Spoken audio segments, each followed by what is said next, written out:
What's up, Odooers, and welcome back. Today, we're going to cover how to create subscription products with the Odoo Subscriptions application. Nowadays, subscription products and services seem to be all the rage. Not only is it a great way to generate consistent revenue over a period of time, but it's also an awesome way to keep your customers happy and engaged with new items or services being delivered to them on a reliable basis. With Odoo, you can create subscription products and services that customers can enjoy and purchase with various recurring plans and prices to suit your company's needs. So let's jump in and see how easy it is to create a subscription product in Odoo. To create a subscription product from scratch or modify an existing one, all we have to do is select products at the top and then products once again. Now on the products page, you can view all of the existing subscription products and services in the database. To modify any of them, you just need to click on the card and make the desired changes on the product form. Or if you want to create a new one, all you have to do is click the New button in the upper left-hand corner. Fans of the Odoo sales and inventory applications probably recognize this as a typical product form. All the fields you see here on the right, the sales price, sales tax, category, reference, all represent the same thing as they do on a physical product form. So let's just focus on the subscriptions related fields for this video.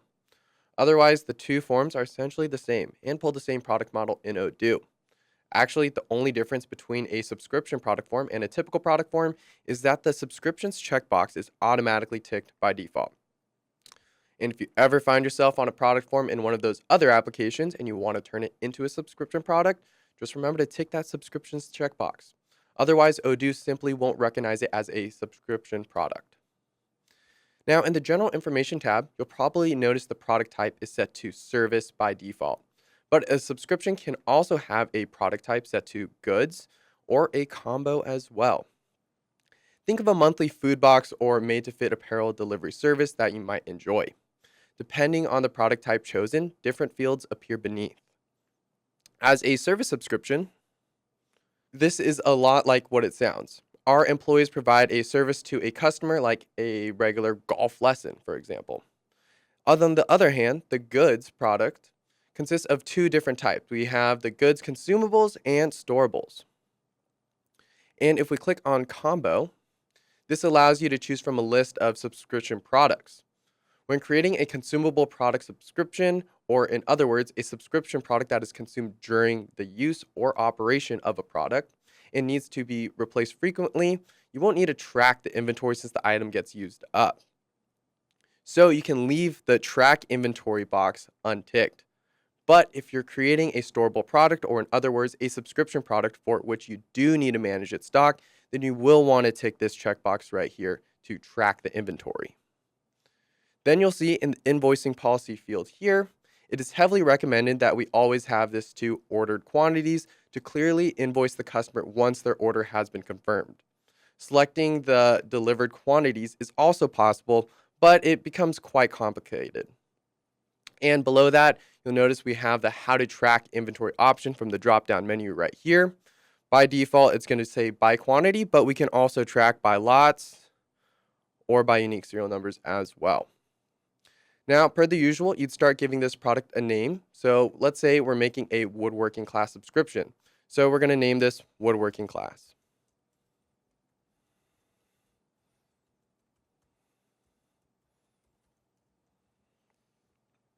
And then we're going to switch this back to a service as our product type.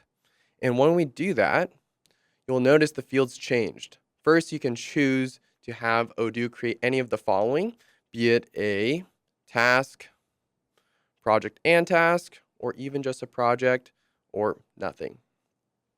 For the invoicing policy, you could choose any of the available options. And again, we'd strongly suggest keeping this to prepaid/fixed price, as this is the most common scenario. Also, with this being an invoicing option selected, you can still create projects or tasks later in the project app and link them to this order to track the time being spent on the service. And lastly, feel free to tick the Plan Services checkbox if desired.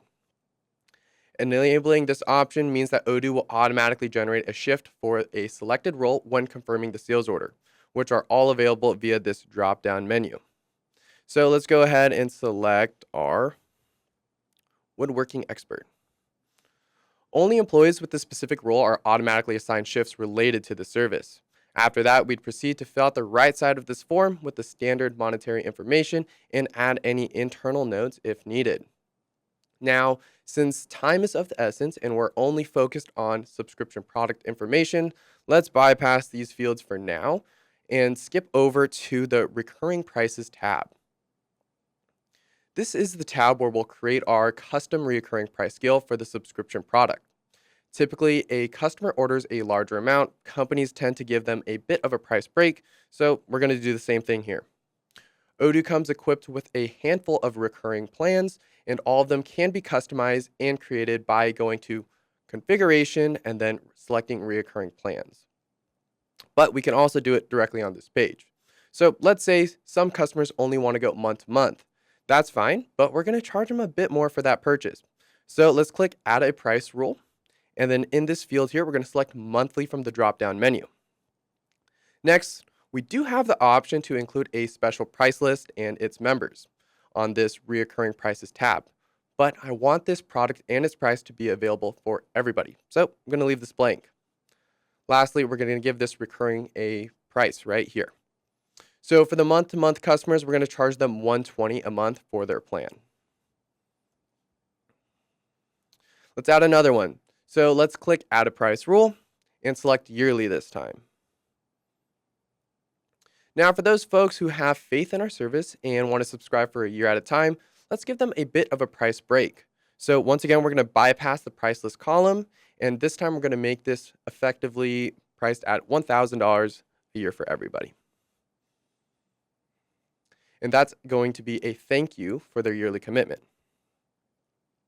And then we could keep going from there and keep creating more price rules.